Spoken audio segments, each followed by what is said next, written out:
So the first thing you've got to do with this clutch change is take off the kickstart. This is needed to be done because the shaft that goes through the side of the casing has to be exposed so that you can pull it out. Next, you need to release the oil. The oil on this bike has already been changed once. You can see how much moisture is already in there because it has that white tinge to it.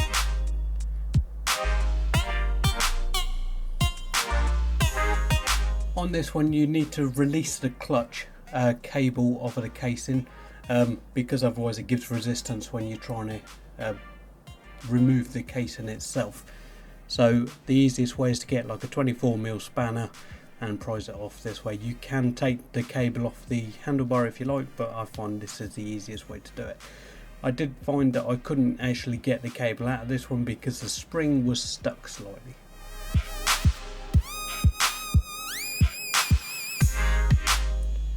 Now this is on here you have 8mm bolts and there are, I believe, 8 of them.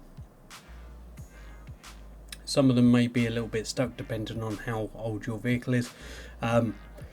If you do have trouble undoing them, give it a little bit of a tap with a hammer on the end. Hopefully that will loosen it up. You want to make sure that you don't tap it. Also, when you're putting your bolts on a bench, make sure you put them in order of how you take them off because they will be different sizes.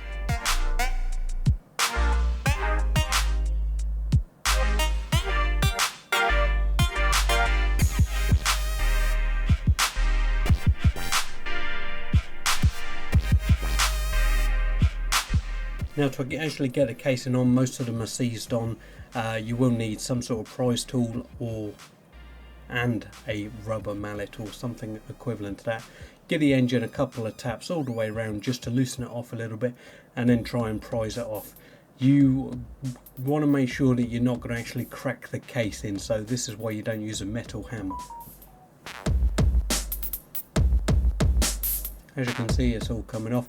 I did notice on this one when I did pull it off that the gasket all the way around was damaged.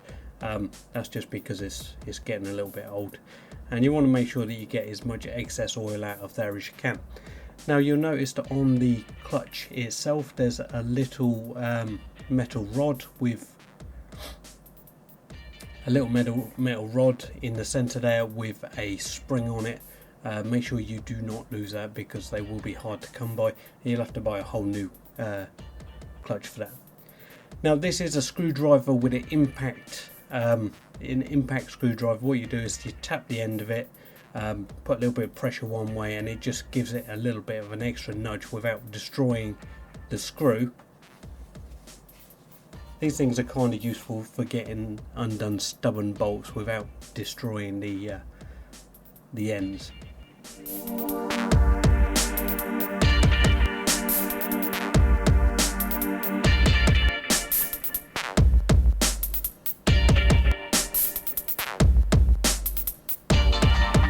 Again, this square plate is seized on, so you have to get a screwdriver to prise it off.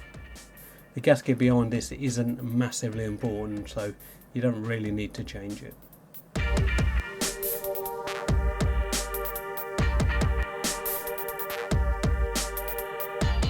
As you can see, there's a crown screw on there with a metal retainer. At least one of those little teeth on the retainer behind has to be pushed over so that it stops it from undoing, because this will be revolving the same speed as your engine, so you just got to make sure that it doesn't come undone. They are a little bit finicky to get off, and one of the teeth actually broke on this one, but it doesn't matter because there's about 6 others.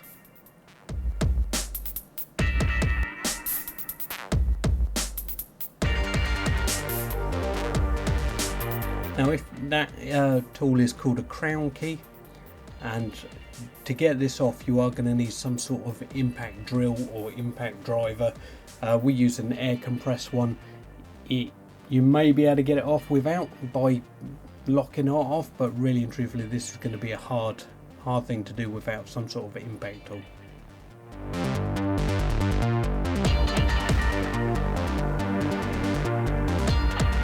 So So when it comes off, you get the special nut.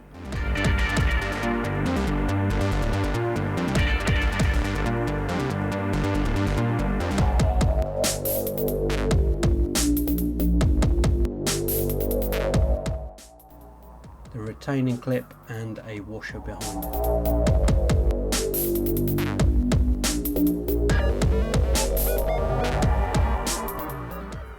And after that you should just be able to pull the clutch off. Make sure that you're working in a clean working area just so that you can not drop anything and lose it. On this there's a metal ring around there that you can prise off to get the clutch plates off. To get it off is fairly easy, you just need a screwdriver. To get it back on is a little bit more difficult and you need something to compress it.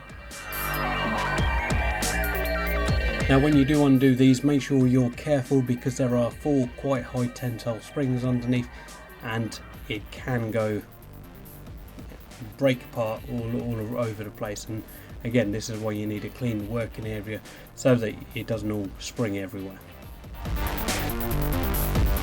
This one actually comes with 2 this one comes with 2 clutch plates.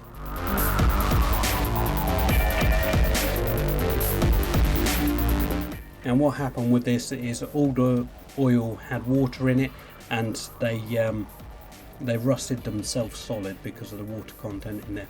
So all we're going to do is take all the plates out, clean them in WD-40 and put it all pretty much back together again.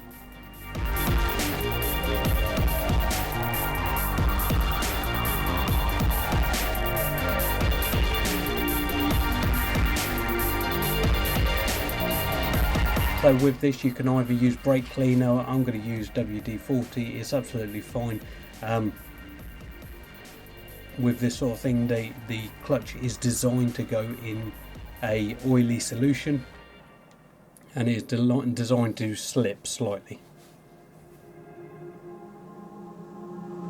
If you have a dry clutch, some of them do have dry clutches, it's not massively common anymore, but they have dry clutches. Some of them you need to use something like brake cleaner instead of an oil based compound.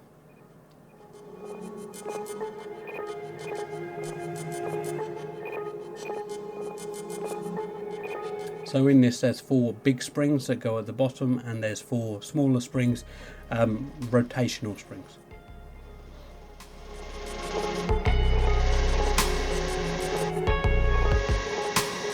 All I'm going to use to clean these off is a little bit of sandpaper and, as I said, WD-40.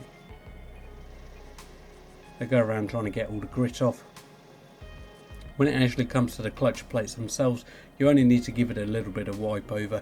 You can use a wire brush if you want, but I'm using fine grit sandpaper instead.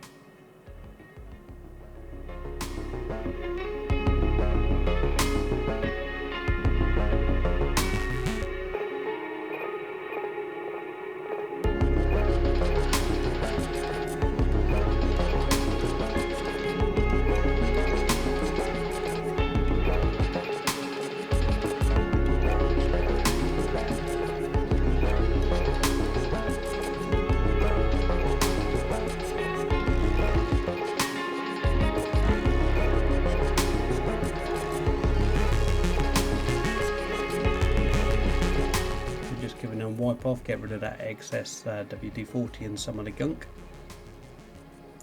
Wiping some of the old oil on it. Put in the 4 compression springs and then the first cog. Put in one of the flush, I don't actually know what they're called, but they're the ones without the clutch plates on. So the flush plates, should we call them.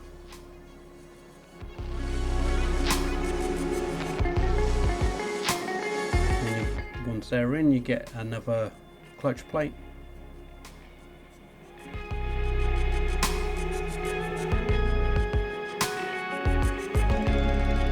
Making sure that everything's lining up as it should do.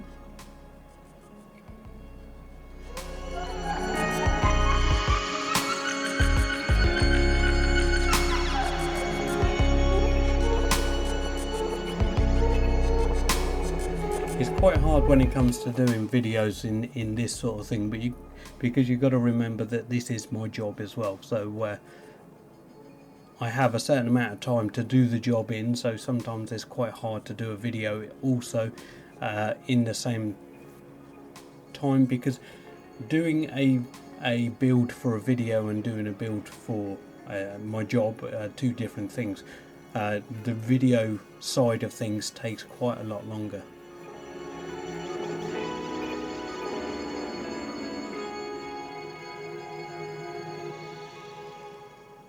Sometimes these things can be a bit finicky and you just got to try and get it into the right position.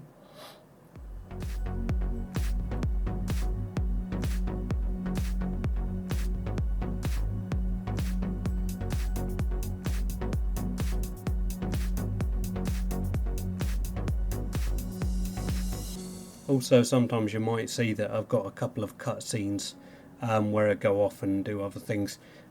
Sometimes I have to deal with the customers, sometimes I have to answer the phone, sometimes I have to do invoicing, and all of this stuff is part and parcel of my job, even though I am self-employed. But yeah, I do have to do quite a lot of other things as well as a lot of mechanical stuff.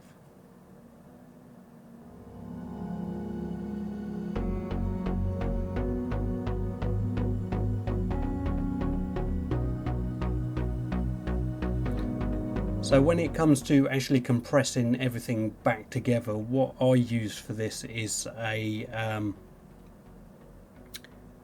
workbench clamp.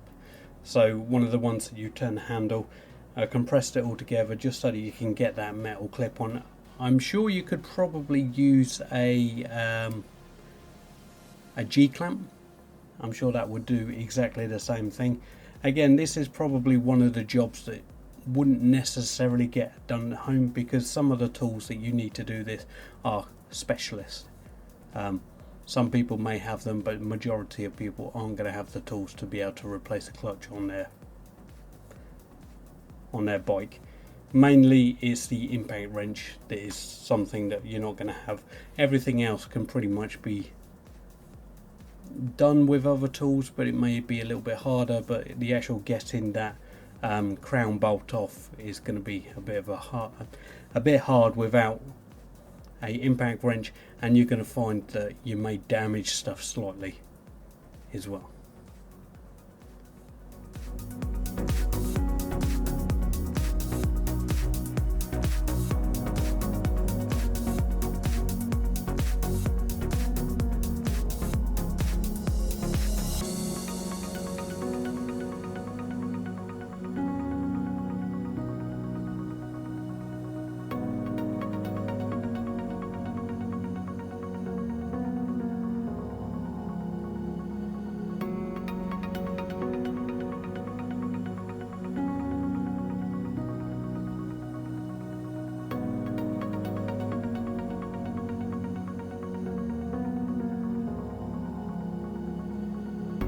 So now you see that I've got that ring back on.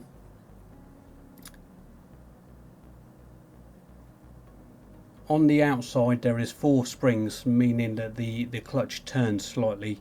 Now you've got to be careful because these springs will bounce out quite often, as you can see. It's a bit of a finicky job to do, but again, this is one reason why you need to make sure you've got a clean working area so that you can find them when they do go boing. Now there are 4 of these springs. Once you get them in, they're in. They're not going to come out again until you take the clutch apart. But yeah, it isn't a easy job, and the likelihood of you stabbing yourself in the finger several times whilst doing this is quite high.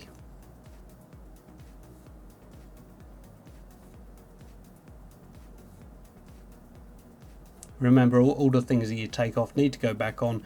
If you've got one nut or bolt left, you're going to have to take everything apart and put it all back together again, because that one nut or bolt is going to be kind of important.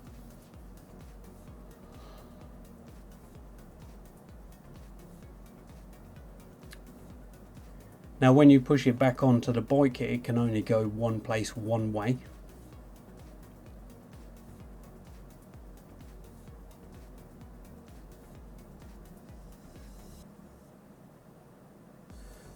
remembering to first put on the washer, then the retainer securing castle thing, and then the retaining nut.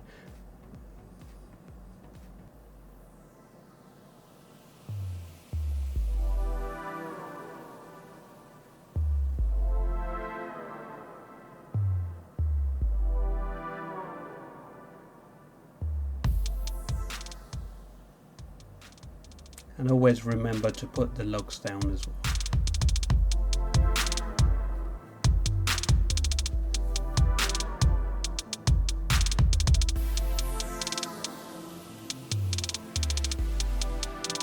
It only really needs one lug to be in place to hold it. If you do push loads of lugs down, what you find is if you have to do the clutch later on, and you've pushed them all down, quite a lot of them are going to be broken by the time you've done this, and you will have to get a new one. Put on the top plate, make sure that the bearing is in make sure the bearing is in, make sure the little metal insert is in place as well. There should be the bearing, the insert, and the little metal tube with a spring on it. You don't need to put the spring in yet because it'll just bounce off when you tighten up those bolts, those screws. If you don't do these screws up tight enough, what you'll end up doing is they will come out and then they'll get chucked around your engine, and they could end up doing quite a bit of damage. So you've got to make sure they're as tight as you can possibly get them. But you don't really want to be using any Loctite compound on these sort of things because the oil is going to corrode that anyway, so you're best off just getting them tight.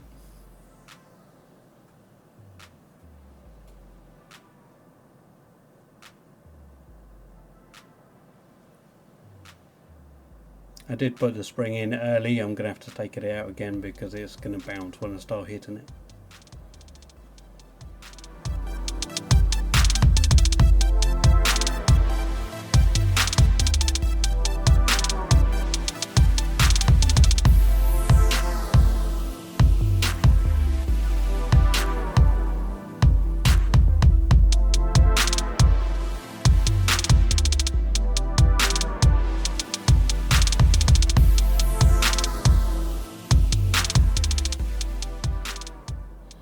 Now when it comes to the gasket all the way around, I find it's easier to get a Stanley blade and go around with it. The more time you spend on this, the cleaner you get it, the less likely it is that you're going to have an oil leak later on. So best off spending some time on this, get it all clean, give it a little bit of WD-40 or brake cleaner, that usually helps get it off. And as I say, just try and get it as clean as possible for the new gasket to go on. 90% of the time you are going to have to replace this gasket. Sometimes you can get away with it, but most of the time you can't, because it will break where it's one part is connected well to the top, to the base, and one is connected to the other side, and it's inevitable that it's going to break.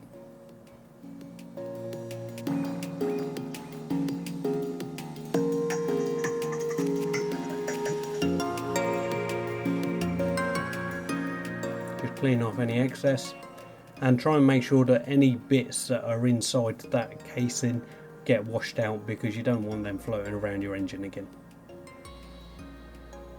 Remember as well, when you're inside the engine this deep, there is a little metal filter. Just clean it while you're there, because you're not going to be able to get to it again for quite a long time, and they're not usually changed or cleaned, but being as you're in there, you might as well do it.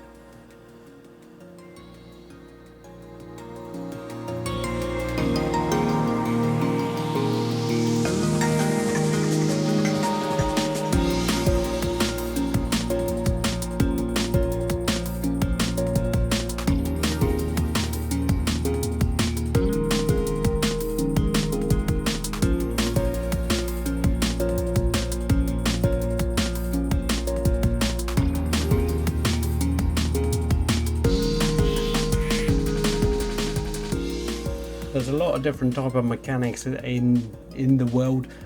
I annoy my boss, my colleagues, whatever, a little bit because I am kind of messy. But that's just me. They keep on asking me to change, but I say, what's the point in lying? Because it's not going to happen. So when you put the gasket on, I find it quite helpful to put some white grease around to stop it from moving about while you're trying to get it on, because otherwise you'll just end up tearing it or breaking it. I did actually put this on the wrong part. I'm supposed to put it on the engine itself to secure it, because it does have some retaining pins to help you. But you'll see that in a second.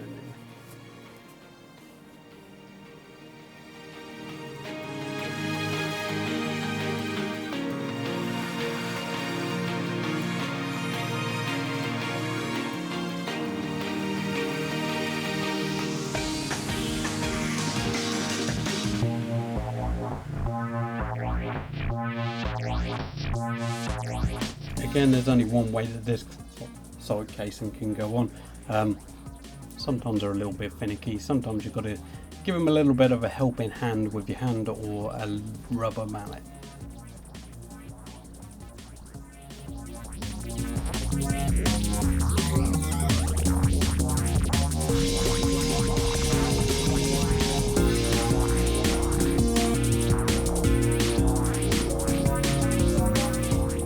I'm going to have to put the gasket on the engine instead. Can't get it right every time, all the time.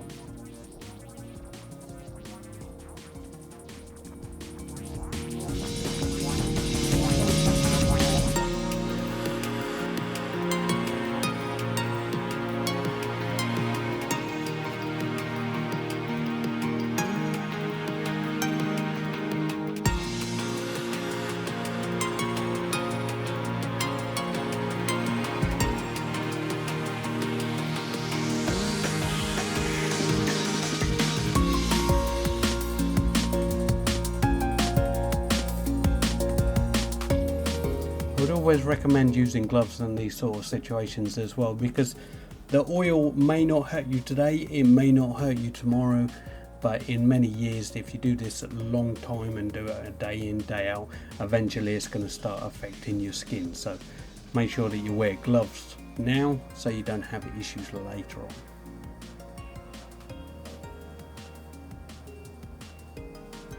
So again, put on the side casing. It will go on. You may have to hit it a couple of times with a mallet, but don't overly force it. Try and get it as located as you can with your hand. The only reason you have to hit it with a mallet is because the retaining sleeves sometimes take a little bit of force to go in. Now this is where it comes in that you took the bolts off in one way, they have to go back on the same way. Go around, put the bolts in loosely.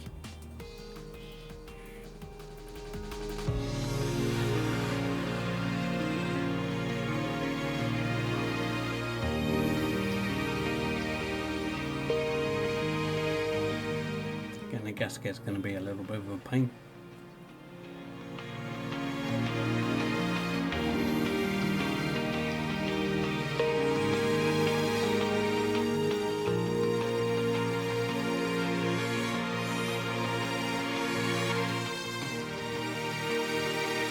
And I forgot to put that retaining the shaft in.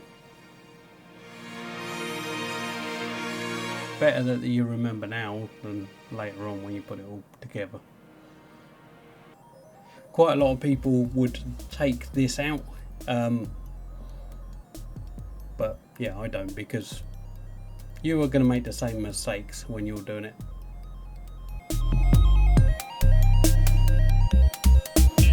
So anyway, you took the bolts out a certain way, put them all back in the reverse, and if you kept them all in line like I have, you can make sure that you get them all in the right place. So put them in loosely at first, and then once they're all in, go back in and tighten them up to the right torque settings. It's not very much on these. Got to remember it's steel bolts into aluminium. If you do it too tight, it's just going to rip all the threads out.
Gotta love the T-bars.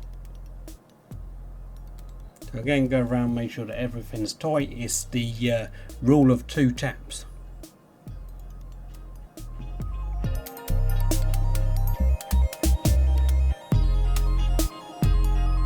Tight with 2 taps. Then you've got to collect the clutch cable back up, the HT lead, and put 800 mils worth of oil back into the bike. Now, I hope you've liked my video, I hope you have learned something, and I hope you don't mind the way that I do things. If you like my content, please comment below and tell me so. If you don't and you think that there's a better way of doing it, also comment below. Every single question that gets asked me, I will reply to, as long as it's not silly. Remember to put some oil in your bike. These ones in particular take approximately 800 ml of oil, and it is 10W40 semi-synthetic. If you forget to put the oil in pretty soon after you start the bike, maybe 2 minutes, all the work that you've just done is going to be absolutely pointless. So anyway, thank you for watching my video. I hope you've enjoyed it. As always, ride safe.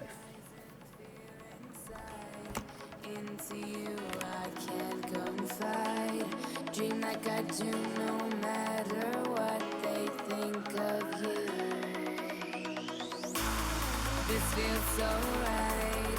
I'd go all night. I'd put up a fight for you and I. It's getting hot here on the floor. I feel by your touch that you want more. Could this be true? Could this be you? Now all I look to is you.